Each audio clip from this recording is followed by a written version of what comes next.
So hello guys, good morning, good afternoon, good evening. तो आज हम लोग जो है पॉलिटी की जो हमने एनसीईआरटी शुरू की हुई है 8th क्लास की, उसमें से हम लोग आज जो है चैप्टर नंबर 6 करेंगे जुडिशरी के बारे में। हमने एग्जीक्यूटिव पढ़ा, हमने लेजिस्लेचर पढ़ा, अब हम जुडिशरी के बारे में पढ़ेंगे। ये तीन ऑर्गन्स जो हैं government, the part of government होते हैं ना, पार्ट ऑफ द क्या है, हमारी जो है यूनियन गवर्नमेंट है उसका पार्ट है। लेजिस्लेचर, एग्जीक्यूटिव और जुडिशरी जो है किसी भी गवर्नमेंट का पार्ट होते हैं, ठीक है, और इंडिपेंडेंट ऑफ ईच अदर। अब इंट्रोडक्शन हमने देखो मेनी टाइम जो court have seen only arbiter in dispute between individual and private parties, but judiciary perform some political function also. Judiciary सीधा नहीं कि क्राइम हुआ और उसकी सजा देगा किसी को, नहीं, वो कुछ पॉलिटिकल फंक्शंस भी परफॉर्म कर। जुडिशरी जो है एक इंपॉर्टेंट ऑर्गन है गवर्नमेंट का। Supreme court of India is in fact one of the very powerful court in the world. Right from 1950 judiciary ने जो है एक इंपॉर्टेंट रोल प्ले किया है इंटरप्रेटिंग में और प्रोटेक्टिंग में, कौन सा हमारा कॉन्स्टिट्यूशन क्या है और उसे प्रोटेक्ट कैसे किया है ना, वो एक मेन रोल प्ले किया है। इस चैप्टर में हम लोग स्टडी करेंगे रोल और इम्पोर्टेंस जुडिशरी का, ठीक है। हम कुछ इस चैप्टर में हम फंडामेंटल राइट्स जो है यू हैव ऑलरेडी रेड है ना, that is judiciary is important for protecting our rights. हमने पढ़ा है ना आर्टिकल 32, आर्टिकल 13 है ना, स्टेट आर्टिकल 14 है ना, कैसे वो चीज़ें करता है ना, कैसे प्रोटेक्ट करता है ना। और फिर हम समझेंगे ना, हम अंडरस्टैंड करेंगे मीनिंग ऑफ इंडिपेंडेंस जुडिशरी क्या है, रोल क्या है इंडियन जुडिशरी का हमारे राइट्स को प्रोटेक्ट करने के लिए, रोल ऑफ जुडिशरी कैसे कॉन्स्टिट्यूशन को इंटरप्रेट करने में, अच्छा, रिलेशनशिप बिटवीन जुडिशरी और पार्लियामेंट ऑफ इंडिया क्या है, इन सारी डिटेल में इस चैप्टर में पढ़ेंगे, ठीक है। अब है why do we need an independent judiciary, हमें क्यों एक आज़ाद जो है जुडिशरी चाहिए, क्यों इंडिपेंडेंट चाहिए। देखो इस सोसाइटी में ना, इन एनी सोसाइटी डिस्प्यूट जो ना are bound to arise between individuals, between groups and between individuals और ग्रुप्स एंड गवर्नमेंट। देखो जिस सोसाइटी में जहाँ हम रह रहे हैं ना, वहाँ लड़ाई झगड़े एक दूसरे के साथ होने जो है वो तय हैं, ठीक है। ये सारे dispute must be settled bye independent body in accordance with the principle of rule of law. This idea of rule of law implies all individuals, rich और पुअर, मैन और वुमेन, फॉरवर्ड और बैकवर्ड कैसे। देखो independent judiciary जो है वो काम करती है रूल ऑफ लॉ के अकॉर्डिंगली, जिसके तहत का rich, poor, man, women, forward class, backward class जो है सब जो है एक ही लॉ जो है हमारे कॉन्स्टिट्यूशन जो बनाता है, जो पार्लियामेंट बनाता है, उसके हिसाब से लोगों को चलना पड़ेगा, उसके हिसाब से जुडिशरी भी ट्रीट करती है। ये नहीं कि पार्लियामेंट जो लॉ बनाती है वो गरीब के लिए अलग है, अमीर के लिए अलग है, नहीं, सब के लिए सेम है, ठीक है।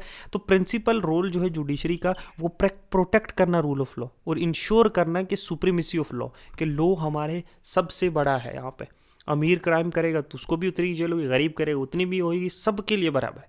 ये सेफ गार्ड करता है हमारे राइट्स एक इंडिविजुअल के, ये सेटल करता है बहुत सारे लड़ाई झगड़े है ना लॉ के तहत, और इंश्योर करता है कि democracy does not give way to individual और ग्रुप और डिक्टेटरशिप, कि डेमोक्रेसी की जगह डिक्टेटरशिप किसी इंडिविजुअल की या ग्रुप की ना आ जाए।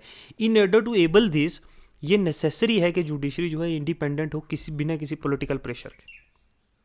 अब इंडिपेंडेंट से मतलब क्या, देखो इंडिपेंडेंट का मतलब कि देखो since simply the stated independent judiciary का मतलब क्या है, जो organ of government like executive और legislative must not restrain the functioning of judiciary in any such way it is unable to do justice, कि किसी तरह भी देखो लेजिस्लेचर, पार्लियामेंट है ना, या एग्जीक्यूटिव जो है पार्ट जो state chief minister, council of minister या प्रेसिडेंट, वे किसी तरह से सुप्रीम कोर्ट या कोई अदर कोर्ट्स में इस तरह इन्वॉल्व ना हो कि उसके जो है इंडिविजुअल के जस्टिस के बीच में आ जाए, ठीक है। मतलब कि इंडिपेंडेंट रहे ताकि कोई भी किसी तरह का दबाव ना डाले, किसी तरह का कंस्ट्रेन ना डाले इन पे, यानी किसी तरह का मैनिपुलेट ना करें इनको, वो एक इंडिपेंडेंटली काम करें। ये ऑर्गन गवर्नमेंट का जो है should not interference with the decision of judiciary, government को इंटरफेयर नहीं करना उनके डिसीजंस के ऊपर।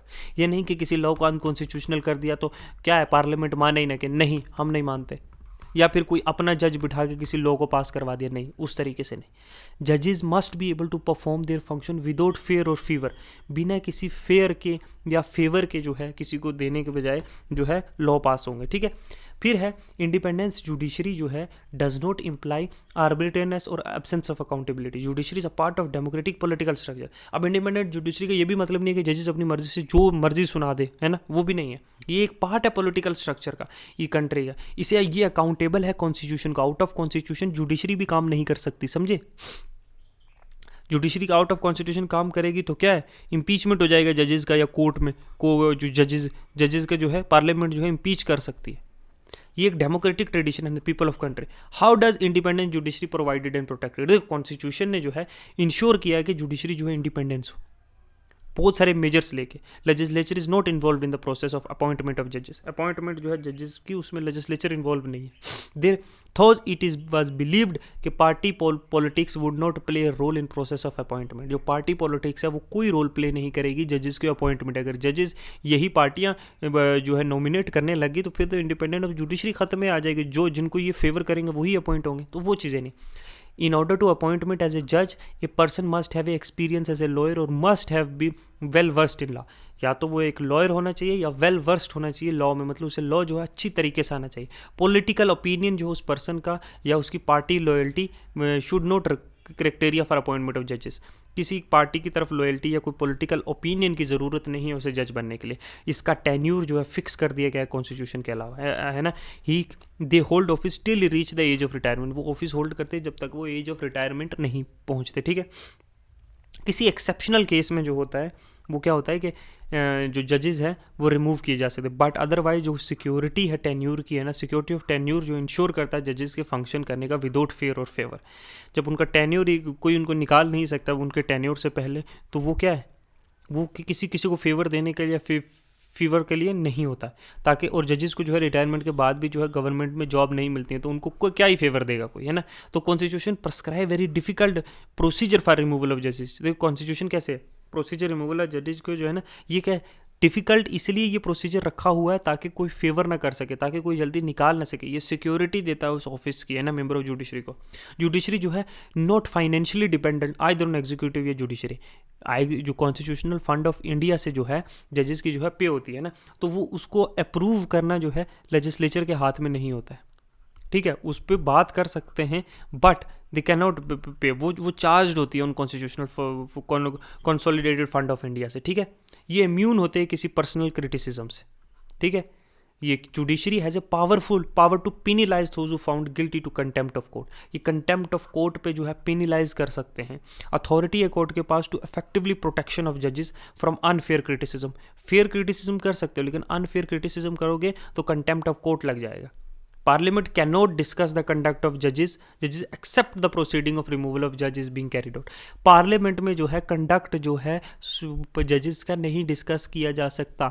एक ही शर्त पे किया जा सकता है, अगर उसको इम्पीच कर रहे हो, अगर उसको निकाल रहे हो ना उस जॉब से जजेस की, अगर वो मोशन जो है पार्लियामेंट में जो चलाया गया तो ही डिस्कस करते हो, वरना ऐसे नहीं कर सकते। ये क्या देते हैं जुडिशरी को एक इंडिपेंडेंस और educate without fair of being criticised, समझे। सो इन दिस वे जो है कॉन्स्टिट्यूशंस ने जो है जजेस को जो है क्या दिया है, इंडिपेंडेंस है। अब अपॉइंटमेंट कैसे होता है जजेस, देखो अपॉइंटमेंट ऑफ जजेस has never been free from political controversies. It is a part of political process. It make difference who serve the Supreme Court and High Court. A difference in how Constitution is interpreted. The political philosophy of judges, their views about active and assertive judiciary or controlled and committed judiciary has impacted on the fate of legislature and action. देखो Council of Minister, Governor, Chief Minister, Chief Justice of India, all influence होते हैं process of judges appointments। कैसे देखो, as far जो chief justice of India का जो appointment concern है, over the years a convention has been developed where senior most जज of the supreme court was appointed as chief justice of India. देखो CJI जो है ना, CGI of supreme court जो है ना, तो वो जो है एक कन्वेंशन है, कोई लॉ नहीं है, कोई पार्लियामेंट्री लॉ नहीं है, कोई कॉन्स्टिट्यूशन ने नहीं कहा, सीधा एक कन्वेंशन बन गई कि जो सीनियर मोस्ट जज है सुप्रीम कोर्ट में, है ना, वो जो है अपॉइंट होगा चीफ जस्टिस ऑफ इंडिया। अभी चंद्रचूड़ थे, इसके बाद नेक्स्ट होंगे, है ना। तो ये कन्वेंशन हुआ, ये 2 बार ब्रोकन हुई है। 1973 में जब एन रे अपॉइंट हुआ था चीफ जस्टिस, और फिर एमएच बेग जब अपॉइंट हुए थे 1975 में। ये ऑफकोर्स एक टर्मोइल वाला दौर था हमारे जो है इंडियन हिस्ट्री का। अदर जजेस जो है सुप्रीम कोर्ट के जो है ना, वो अपॉइंट कैसे होते हैं, और हाई कोर्ट के वो अपॉइंट होते हैं by president after consulting CGI, ठीक है, और आगे 2-3 सीनियर मोस्ट जजेस, ठीक है।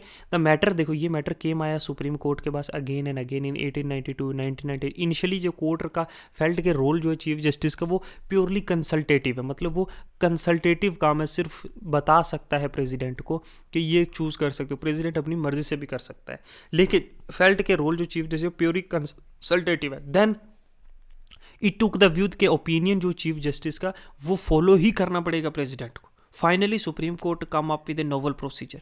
It has suggested that Chief Justice should be recommend the name of the person to be appointed in consultation with four senior most judges of Supreme Court. कि 4 senior most जजेस के साथ supreme court के जो है CGI जो है वो क्या करेगा, वो नाम देगा प्रेसिडेंट को और वो ही प्रेसिडेंट जो है उन्हें अपॉइंट करेगा. कोर्ट ने एस्टेब्लिश किया प्रिंसिपलिटी ऑफ कोलिगिटी. देखो इसमें रिकमेंडेशन फॉर अपॉइंटमेंट दी जाएंगी और ये moment in a matter of appointment of decisions of senior most जजेस of supreme carries great weight. Those the matter of appointment to the judiciary the supreme court and council of minister play important role.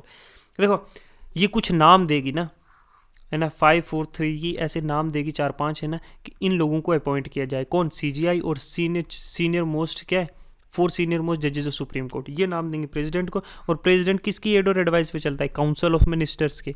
तो वो लोग जो है इन नामों में से 3-2 जितने सेलेक्ट करने हैं वो लोग करेंगे after detail inquiry, background check सब कुछ करेगी. कौन करेगी? ये पार्लियामेंट, है ना. ठीक है, ये प्रेसिडेंट काउंसिल ऑफ मिनिस्टर्स करके फिर इनको अपॉइंट कर देंगे. ठीक है, ऐसे होता है. रिमूवल ऑफ जजेस. देखो रिमूवल जो है ना वो एक्सट्रीमली एक डिफिकल्ट है. आज तक कोई भी जो है सुप्रीम कोर्ट का जज जो है इम्पीच नहीं हुआ है. ठीक है, ये जो है या ये किस ग्राउंड पे रिमूव किए जा सकते हैं, प्रूवन मिसबिहेवियर या इनकैपेसिटी केस. ठीक है, एक मोशन जो है चार्ज किया जाएगा अगेंस्ट जज must be approve by special majority both houses of parliament में. स्पेशल मेजोरिटी के साथ पास होगा तभी हो सकता है.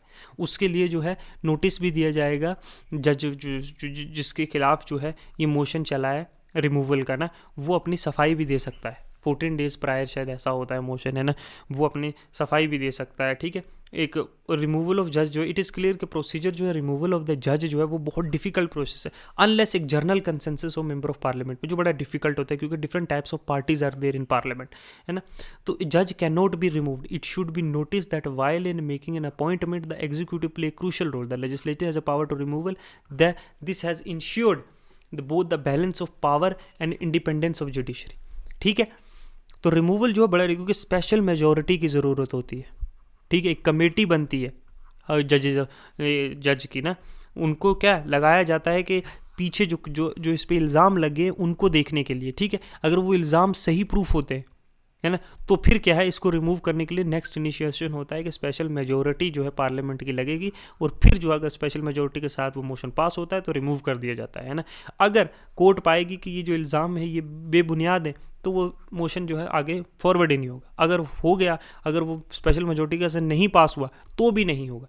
तो ये बड़ा ही एक ना 2/3 मेजोरिटी लगती है. देखो ना, only one case removal of Supreme Court judge came up for consideration. In this case, the motion of getting 2/3 majority, it did not support the majority and the total strength of the house. Therefore, the judge was not removed. सिर्फ एक बार वो एक unsuccessful attempt हुआ था 1991 में justice V Ramaswamy के against, है ना.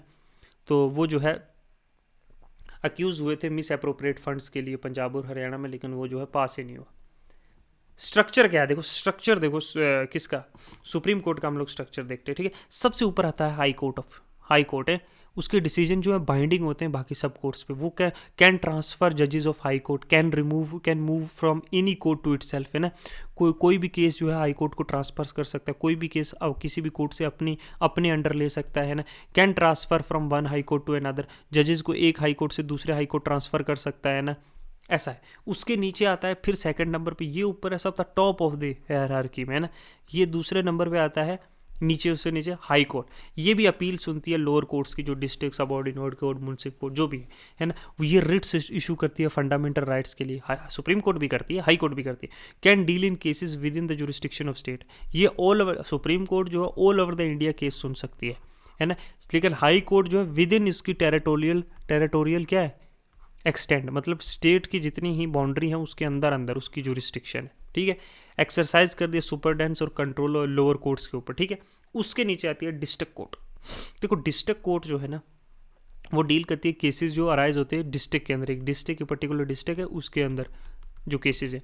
कंसिडर करती है appeal on decision given by lower court के जो डिसीजन है, म्युनिसिपल कोर्ट, सबऑर्डिनेट कोर्ट्स, है ना.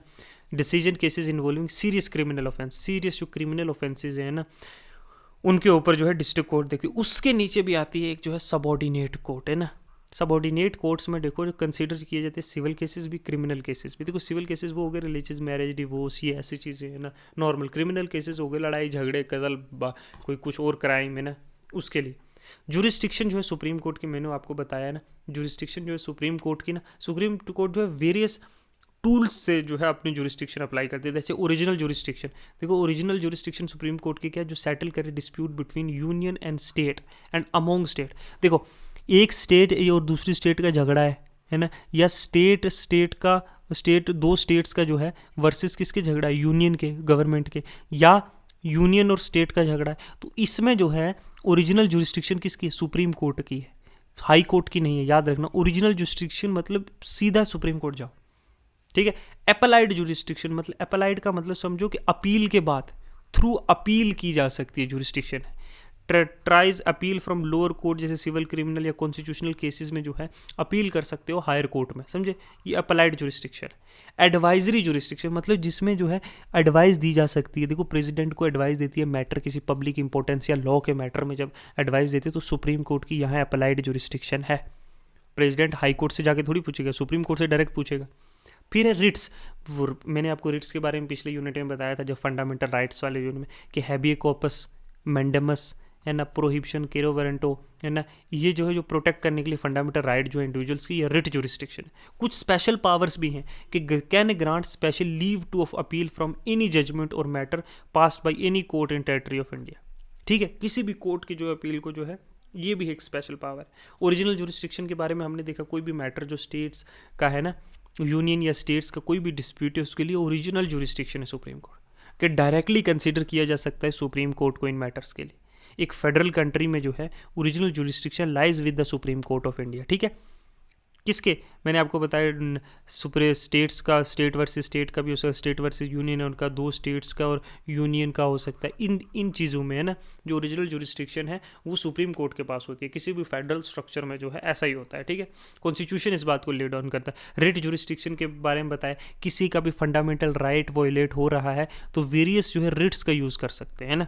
होएवर जो हाई कोर्ट की रिट्स है वो ज़्यादा वाइडर है जो सुप्रीम कोर्ट के अलावा है ना। ये हैबियस कॉर्पस, मैंडेमस जो हमने फंडामेंटल राइट में पढ़ा, आप पीछे जाके देखो। अप्लाइड जुरिस्डिक्शन क्या है कि सुप्रीम कोर्ट जो हाईएस्ट कोर्ट ऑफ अपील है ना, किसी के जो है यहाँ केस हार गया, सबऑर्डिनेट में हाई कोर्ट में हार गया, वो फिर भी सुप्रीम कोर्ट में अपील कर सकता है, ठीक है।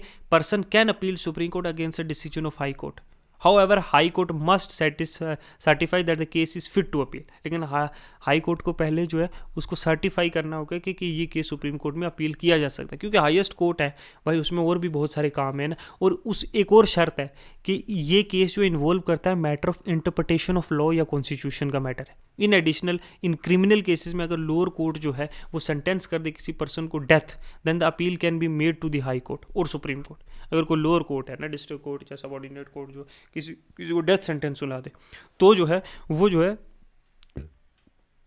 वो हायर कोर्ट या फिर सुप्रीम कोर्ट में जो है अपील कर सकता है। Of course supreme court hold the power to decide whether to admit the appeal even the appeal is not allowed by supreme court. देखो हाई कोर्ट के पास फिर भी पावर है। देखो अगर सुप्रीम कोर्ट अगर ना भी अपील को जो है, क्या हाई कोर्ट ना भी अपील को अगर माने, सुप्रीम कोर्ट के पास फिर भी है कि वो चाहे तो मान सकता है, क्योंकि उसकी डिस्क्रिशनरी पावर है।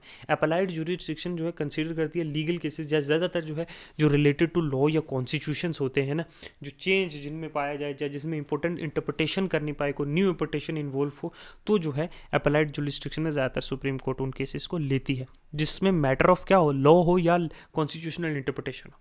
एडवाइजरी जुरिस्डिक्शन जो है मैंने आपको बताया था कि प्रेसिडेंट को किसी इंपॉर्टेंट मैटर या कोई पब्लिक इंपॉर्टेंस में एडवाइस चाहिए तो वो चीफ जस्टिस ऑफ इंडिया से लेता है ना।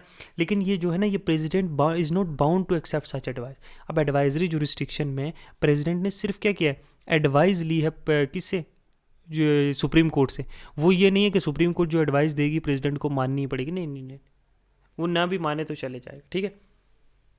ये आर्टिकल 37 ना, देखो आर्टिकल 37 याद रखना कि supreme court shall have the power to review any judgement pronounced और मे मेड बाय इट, ठीक है। आर्टिकल 144 के जितनी भी अथॉरिटीज़ हैं, सिविल या जुडिशल या कोई भी टेरिटरी भी ऑफ इंडिया में है, जुडिशल याद ना, civil all authority civil territory of India shall act in aid of supreme court, supreme court की एड के साथ काम करेंगे, ठीक है। ये था, हमने ये कुछ पढ़े। देखो फिर जुडिशियल एक्टिविज़म क्या है। देखो जुडिशियल एक्टिविज़म जो है ना, ये बड़ा ही एक इम्पोर्टेंट टूल है मॉडर्न जुडिशरी में जो है, खासकर हमने बहुत सारी जो है often discuss judiciary in recent time, many people think of two things. देखो जुडिशियल एक्टिविज्म क्या है कि chief instrument through judicial activism has flourished in public interest litigation. PIL जो है एक जो है जिसके सोशल एक्शन लिटिगेशन भी कहते हैं। How often when it is समझ कि in a normal course of law an individual can approach the court only if he और she has a personally aggrieved, then it is to say a person who has right has been violated or who is involved in dispute could move to the court. This concept underwent a change in 1979. देखो पहले क्या था ना कि किसी इंसान का खुद का कोई राइट जो है वोलेट हुआ है या किसी इंसान के साथ खुद के साथ कोई क्राइम हुआ तो वो कोर्ट मूव कर सकता है कि फ़लाने ने मेरी ज़मीन हत्या ली, फ़लाने ने मेरे घर से चोरी कर दी, फ़लाने ने जो है मेरे घर के किसी इंसान को कत्ल कर दिया, है ना, कुछ ऐसी चीज़ें, मतलब ऐसे केसेस कोई भी हो तो वो डायरेक्ट कोर्ट को जो है क्या कर सकता था, कोर्ट के पास जा सकता था। लेकिन 1979 के बाद यहाँ पे एक चेंज आया।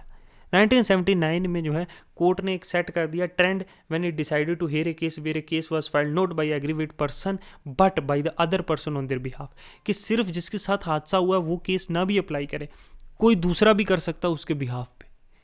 ठीक है, मतलब पब्लिक के इंटरेस्ट में। फॉर एग्जाम्पल किसी जगह कचरा है, बहुत ज़्यादा कचरा, और उससे बहुत सारे लोग बीमार हो रहे हैं, उनकी हेल्थ जो है किसी इंडस्ट्री के से कचरे से पानी वहाँ का ख़राब हो रहा है और बहुत सारे लोग अफेक्ट हो रहे हैं, तो कोई इंसान जो है पब्लिक इंटरेस्ट के लिए केस कर सकता है उन लोगों के बिहाफ पे, चाहे वो वहाँ का होगा भी नहीं, कि इन लोगों को इस इंडस्ट्री से आने वाले जो इस पोल्यूशन की वजह से बहुत बीमार हो रहे हैं, वाटर कंटामिनेट हो रहा है ना, तो वो केस कर सकता है। तो यहाँ से आविष्कार हुआ PIL का, पब्लिक के इंटरेस्ट में जो लिटिगेशन की जाए, public interest litigation, social action litigation, कि सोशली एक्ट किया है तो सुप्रीम कोर्ट जो है अराउंड तो इनको जो है लेने लग गए ऐसे केसेस को। तो ये वॉलंटरी ऑर्गेनाइजेशन NGOs जो है ये PIL फाइल करते हैं पब्लिक के इंटरेस्ट में, दूसरों के बिहाफ पे केस सुप्रीम कोर्ट, और सुप्रीम कोर्ट इन केसेस को मान भी लेती है। तो ये जो है एक बड़ा ही तगड़ा इंस्ट्रूमेंट जो है PIL का जो है ये जो है इंडिया में शुरू हो गया है ना। इससे क्या हुआ, जैसे clean air, unpolluted water, decent living etcetera, ये आइडियाज़ जो है ना, ये किसकी वजह से, ये PIL की वजह से एक्सटेंड हुए। ठीक है, PIL इसकी जगह कि अनपोल्यूटेड वाटर जो है, क्लीन एयर जो है, ये क्या राइट टू लाइफ है, डिसेंट लिविंग भी राइट टू लाइफ है। इस तरह की चीज़ें जो है ना PILs की तरह से इम्प्रूव हुआ। ठीक है, उसने जो है एक्सेस, लेकिन इसका एक लोग कहते हैं कि इसका एक डिसएडवांटेजेस भी है कि जब PIL फाइल की गई है इस तरह के सोशल इंटरेस्ट में, और जब वो जो है इंटरप्रिटेशन होता है कॉन्स्टिट्यूशन का, जैसे राइट टू लाइफ को जो है एक्सपेंड कर दिया गया, right to decent living, right to be silent, तो बहुत लोगों का कहना है कि जुडिशरी कहीं ना कहीं जो है लेजिस्लेचर के जो है डोमेन में जो है इंटर कर रही है। ठीक है, इसके लिए जो है हमारे पास आता है एक दूसरा, फिर आता है एक दूसरा आता है जुडिशियल कंस्ट्रेन, जुडिशियल रेस्ट्रेन या कंस्ट्रेंट, के जुडिशरी जो है जानबूझ के जो है उस चीज़ में इंटर नहीं कर रही कि नहीं हम जो है आपको बता देते हैं ये काम करना है। हम लोग गवर्नमेंट को क्या कर बता सकते हैं कि you have to do this. Judiciary अपने आप पे रेस्ट्रेन डाल रही है कि नहीं, हम नहीं कहेंगे कि आपको ये करो। अगर वेजेस नहीं मिल रही आपको, है ना, तो आप जो है वेजेस कम है, ज़्यादा करनी है वेजेस, नहीं मिल रही तो भाई सीधा इंडस्ट्री को वो लोग, सुप्रीम कोर्ट बोलेगा कि इनकी वेजेस दी जाए, इनका पैसा दी जाए, किसी लेबरर का अगर किसी उसने काम किया है। लेकिन अगर बढ़ानी है तो वो लोग जो है खुद से नहीं बोलेंगे कि बढ़ाओ, नहीं, वो लोग बोलेंगे लेजिस्लेचर को बोलेंगे कि आप कोई कानून बनाओ कि इसके ऊपर कि किसी मजदूर ने काम किया है 200 रुपये उसकी दिहाड़ी नहीं होनी चाहिए, 300 होनी चाहिए। तो वो लोग क्या है, सुप्रीम कोर्ट को क्या बोलेंगे, गाइड करेंगे लेजिस्लेचर सुप्रीम कोर्ट को। सुप्रीम कोर्ट क्या बोलेगा, पार्लियामेंट को बोलेगा कि आप इस पर कोई कानून बनाओ। ये नहीं बोलेगा कि खुद से नहीं 300 दो, नहीं नहीं नहीं, वो काम जुडिशरी का नहीं है। ठीक है, इस तरीके से जुडिशरी जो अपने आप पे रेस्ट्रेन भी डालने लग गई over the period of time. तो वो जुडिशरी एक्टिविज्म जो है कहीं ना कहीं जो है लेजिस्लेचर के डोमेन में घुस रहा था, तो उन्होंने अपने आप पे जुडिशरी रेस्ट्रेन, एक हम आगे जाके पढ़ेंगे इसके बारे में। ठीक है, ओके। अब है जुडिशरी एंड राइट्स। देखो फर्स्ट इट कैन रिस्टोर, देखो सुप्रीम कोर्ट है ना, can be remedy for the वोलेशन। Constitution जो है, सुप्रीम कोर्ट जो कॉन्स्टिट्यूशन प्रोवाइड करता है, दो तरीके से सुप्रीम कोर्ट को अगर किसी का वोलेट राइट हुआ, पहले कि वो जो है फंडामेंटल राइट्स को जो है रिट्स के थ्रू, आर्टिकल 32 में जो रिट्स आते हैं, हैबियस कॉर्पस मैंडेमस है ना, और जो हाई कोर्ट के लिए आर्टिकल 2 to 6 में आते हैं, वो इशू करके किसी के राइट्स को रिस्टोर कर सकता है। जो secondly supreme court can declare concern law as unconstitution therefore non operational. Article 13 के अंदर जो है सुप्रीम कोर्ट किसी लॉ को अनकॉन्स्टिट्यूशनल भी डिक्लेयर कर सकता है।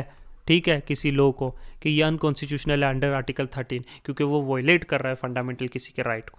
इन दो तरीकों से सुप्रीम कोर्ट जो है एक इंडिविजुअल के राइट को जो है प्रोटेक्ट करता है। परहैप्स जो most powerful supreme court is the power of judicial review, जो आर्टिकल 13 देता है कॉन्स्टिट्यूशन में, जुडिशियल रिव्यू का पावर। अगर कोई भी राय, कॉन्स्टिट्यूशनल अमेंडमेंट या कोई भी राइट, कोई भी जो है लॉ जो है वो क्या है, फंडामेंटल राइट के कॉन्स्टिट्यूशन में, मतलब राइट टू लाइफ को अगर थ्रेटन कर रहा है, किसी की फ्रीडम ऑफ स्पीच को थ्रेटन कर रहा है, उसको वॉयलेट कर रहा है, तो उसको क्या कर दिया जाएगा, अनलॉफुल डिक्लेयर कर दिया जाएगा, नल एंड वॉइड डिक्लेयर कर दिया जाएगा। तो after conclude the law is inconsistent with the provision of constitution, है ना। तो ये चीज़ें हैं, जुडिशियल रिव्यू की ये पावर है ना। रिट्स इशू किए जाते हैं ना, वेरियस, है ना, to public offices, to individual, to everyone, to private individual, है ना, कि ये तुम किसी इंडिविजुअल के रॉ को वॉयलेट कर रहे हो, तुम इसे फ़ौरन हटाओ, तुम पीछे हट जाओ। जैसे habeas corpus to provide the body, किसी को अनलॉफुली डिटेन किया हुआ है ना, हेबियस कॉर्पस में होता है ना, जो अनलॉफुली डिटेन किया होता है तो उसको कोर्ट के सामने हाजिर किया जाए, इसको फ़ौरन छोड़ा जाए। किसी के आर्बिट्री अरेस्ट किया है, अनलॉफुली अरेस्ट कर लिया पुलिस ने, तो कोर्ट क्या बोलेगी, फ़ौरन इसको छोड़ा जाइए, लाइफ टू फ्रीडम और पर्सनल लिबर्टी के खिलाफ है। तो इस तरीके से जो है various types of tools are being used to protect the individual from judiciary. ऐसे प्रोटेक्ट करती है एक इंडिविजुअल को, है ना, ऐसे कॉन्स्टिट्यूशन को इंटरप्ट करती है। आर्टिकल 13 देखा, 32 देखा, 226 देखा। अब हम पढ़ते हैं जुडिशरी और पार्लियामेंट के बारे में, क्या रिलेशनशिप है दोनों का। देखो, apart from taking very active stand on matter of rights, the court has been active in seeking the prevent subversion of constitution through political practice. Thus, the area of considering beyond the scope of judiciary, such as power of president and governor, were brought under the purview of court. देखो, apart from जो है constitution का interpretation और practice जो judicial review के through होता है, supreme court ने प्रेसिडेंट और गवर्नर को भी were brought under the purview of court. Therefore many instant में जब सुप्रीम कोर्ट एक्टिवली इन्वॉल्व हुआ एडमिनिस्ट्रेशन ऑफ जस्टिस के गिविंग डायरेक्शन, जो एग्जीक्यूटिव एजेंसीज हैं उनको, एग्जीक्यूटिव एजेंसीज जैसे गवर्नर है ना, स्टेट्स में, इनको क्या किया है, CBI है जैसे, है ना, क्राइम ब्रांच ऑफ इंडिया, है ना, इनिशिएट करने के लिए अगेंस्ट पॉलिटिकल एंड ब्यूरोक्रेट इन हवाला cases, Narasimha Rao cases, illegal allotment of petroleum pump cases. तो सुप्रीम कोर्ट ने कई बार क्या किया है, एक एज एन एक्टिव एजेंसी जो है, इन एजेंसीज को जो है क्या किया है, इन एजेंसीज को ऑर्डर दिया है कि तुम एक्टिवली इन चीज़ों में काम करो, जो लार्जर पब्लिक इंटरेस्ट के केस हैं, है ना, उनमें जो है गाइड किया है कि आप फ़ौरन इसका जो है रिजल्ट हमें निकाल के दो। जैसे मणिपुर में रिसेंटली जो लार्ज स्केल जो वायलेंस हुआ था, उसमें सुप्रीम कोर्ट ने अपनी एक कमेटी बनाई और देखने के लिए कि यहाँ पे क्या हो रहा है, what are the governments are doing, whose fault is this, समझे। तो इस तरह के काम हुए, ठीक है। तो कॉन्स्टिट्यूशन जो है, जुडिशरी जो है, डिस्पाइट ए क्लियर कट डिवीजन जो पावर की है ना, द कन्फ्लिक्ट बिटवीन, देखो एक क्लियर कट जो है, एक क्या है, डिस्ट्रीब्यूशन ऑफ पावर है, ये पार्लियामेंट की है, ये जुडिशरी की है, लेकिन जो है कन्फ्लिक्ट जो है बिटवीन जुडिशरी एंड एग्जीक्यूटिव और जो पार्लियामेंट है उसके हो रहे हैं और रिमेन ए रिकरेंट थीम इंडियन पॉलिटिक्स। हमने ऑलरेडी मेंशन किया है जो डिफरेंसेस जो इमर्ज हुए पार्लियामेंट और जुडिशरी के बीच में, और जैसे right to property and parliament power to amend constitution, है ना, कैसे कोई भी लॉ अगर फंडामेंटल राइट को वॉयलेट कर रहा है तो उसे नल एंड वॉइड डिक्लेयर किया जाएगा। Immediately after the implementation of constitution begins A controversy. देखो, ये जो है ना, जो कॉन्स्टिट्यूशन जैसे ही जो इम्प्लीमेंट हुआ था उसके फ़ौरन बाद ही कंट्रोवर्सी हुई थी कि पार्लियामेंट की power to restrict the right to property, है ना। Parliament wanted to put some restriction on the right to hold property and the land reforms could be implemented, लेकिन कोर्ट ने कहा कि नहीं, पार्लियामेंट जो है रिस्ट्रिक्ट नहीं कर सकती फंडामेंटल राइट, है ना। तो इस ये कंट्रोवर्सी भी बड़ी चली थी राइट टू, फिर आखिरकार 1973 के बाद एक्चुअली, है ना, जो है राइट टू प्रॉपर्टी को एक लीगल राइट बना दिया इंस्टेड ऑफ फंडामेंटल राइट, है ना। जो कंट्रोवर्सी चलती रहती है कि क्या फंडामेंटल राइट्स को क्या किया जा सकता है, अमेंड किया जा सकता है कि नहीं, है ना। Controversy between parliament, what are the scope of right, what scopes of power to curtail और अब्राइड फंडामेंटल राइट, क्या फंडामेंटल राइट को अमेंड किया जा सकता है, क्या बेसिक स्ट्रक्चर को। तो इन सारों का हल जो है सुप्रीम कोर्ट ने निकाला 1973 में। एक लैंडमार्क केस आया, केशवानंदा भारती केस, है ना, ये दो केशवानंदा भारती केस। इसमें सुप्रीम कोर्ट ने कहा कि parliament can amend any part of the constitution even if they are fundamental right, लेकिन उसकी शर्त है कि can not violate the fundamental right, कि फंडामेंटल राइट को वोलेट ना करते हुए पार्लियामेंट किसी भी पार्ट ऑफ द कॉन्स्टिट्यूशन को जो है वो अमेंड कर सकता है। समझे? तो ये जो है इसने एक कन्फ्लिक्ट को जो है बिटवीन लेजिस्लेचर और जुडिशरी को जो है एक होलसम एक नया एंगल दे दिया।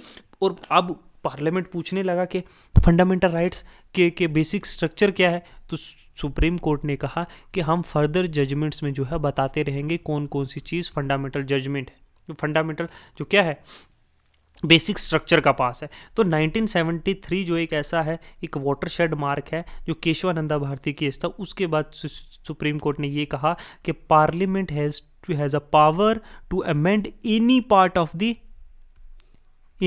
Of the constitution except they can not alter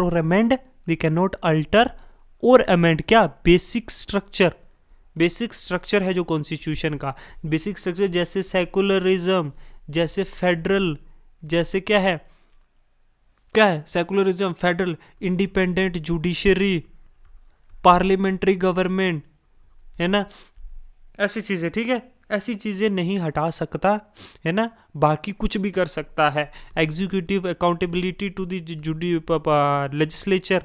तो बेसिक स्ट्रक्चर दो ओवर द ईयर फिर डिफरेंट जजमेंट्स में जो मेनका गांधी में आया, जैसे right to life and personal liberty का, फिर और जो है due process of law, rule of law, procedure established by law, these things जो है basic structure over the year जो एक्सपेंड होता रहा है। तो जो चीज़ें बेसिक स्ट्रक्चर में आ रही हैं वो कॉन्स्टिट्यूशन नहीं अमेंड कर सकता। कॉन्स्टिट्यूशन अमेंड नहीं कर सकता सेकुलरिज्म को और एक सिंगल रिलीजियस कंट्री बनाने के लिए। कॉन्स्टिट्यूशन नहीं अमेंड कर सकता इंडिपेंडेंट ऑफ जुडिशरी को कटेल करने के लिए। कॉन्स्टिट्यूशन फेडरल स्ट्रक्चर को नहीं अमेंड कर सकता, डुअल पॉलिटी ही रहेगी, एक स्टेट में एक सेंटर में। ये नहीं कि सिंगल पॉलिटी हो जाएगी, सिर्फ यूनियन गवर्नमेंट, है ना, और स्टेट्स की जो है लेजिस्लेचर को ख़त्म कर दिया जाए, नहीं। राइट टू वोट जैसे फंडामेंटल राइट है, ये चीज़ें, right to vote is a political actually right, तो ये चीज़ें जो है ये बेसिक स्ट्रक्चर का पार्ट बने ओवर द ईयर्स। इस तरह से जुडिशरी इन्वॉल्व हुई, हमने बहुत सारी चीज़ें पढ़ ली, PIL पढ़ ली, ये सब चीज़ें पढ़ी हमने, जुडिशरी का एक बेसिक स्ट्रक्चर देख लिया है। ठीक है, इसको ऑफकोर्स हम क्लियरली जो है आगे जाके पढ़ेंगे, लेकिन अभी जो है NCERT के हिसाब से 8th स्टैंडर्ड के हिसाब से काफ़ी। ओके, आप 1-2 बार इसको पढ़ो, आपको समझ आ जाए। Okay, thank you.